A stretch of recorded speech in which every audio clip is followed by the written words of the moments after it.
want to talk a little bit this morning about just self-awareness and what that looks like. And so picture this. We're walking through the store, the grocery store, we're at Publix. My 10-year-old son at the time goes, "Mom, what does it look like on the other side of him right now?" And that remark comes after he sees a younger child in a buggy being pushed by his mom, but he's pitching a fit because he was told no. Those of you that have children can understand and recognize and appreciate maybe that my first thoughts didn't go to that other child. My first thoughts were, yes, he's listening. Because my husband and I had been teaching and sharing leadership tools that we were learning. And one of those tools was, what does it look like on the other side of you? A way to raise our self-awareness, a way to really assess how we're coming across to others and how we're being engaged. And so as we walked through the grocery store and my son made that comment, it just gave me that confidence of, okay, yes, he's hearing, he sees, and now let's make sure we understand what that looks like, right? So this tool of what does it look like on the other side of you? What does it look like on the other side of me? Is a tool from an organization called Giant Worldwide, and it allows us to think about how we're coming across to others. Are we coming across proactive, or are we coming across reactive? Are we coming across accidental, or as Pete mentioned just a few minutes ago, are we intentional with our engagement, our relationships, the way we engage and encounter others? Are we inconsistent? Are we consistent? So as we think about this tool, it really gives us the opportunity to ask ourselves, what does it look like on the other side of me? And it provides an avenue for us to do some self-reflection, which is so important.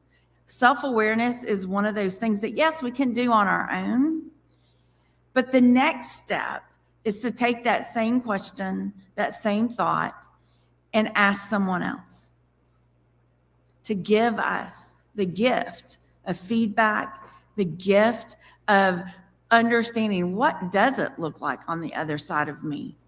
Because the reality, each one of us, for us, the way we engage, our reactions, the way we behave, our words, all those things are normal, right? It's good.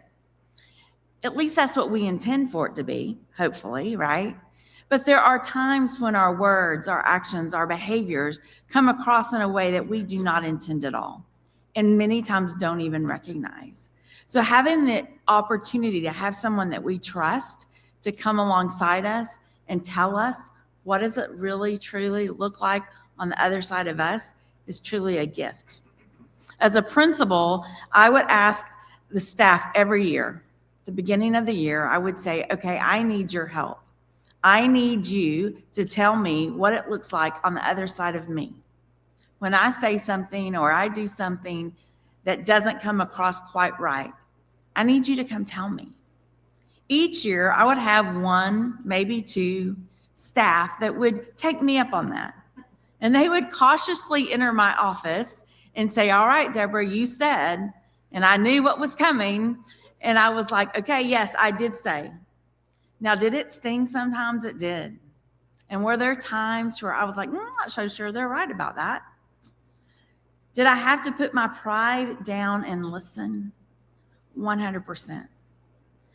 And not every word that came out of their mouths I grabbed hold of, but I will tell you, with every encounter, there were one or two, maybe three nuggets of truth that I needed to hear that helped me be better the next day than I was at that moment.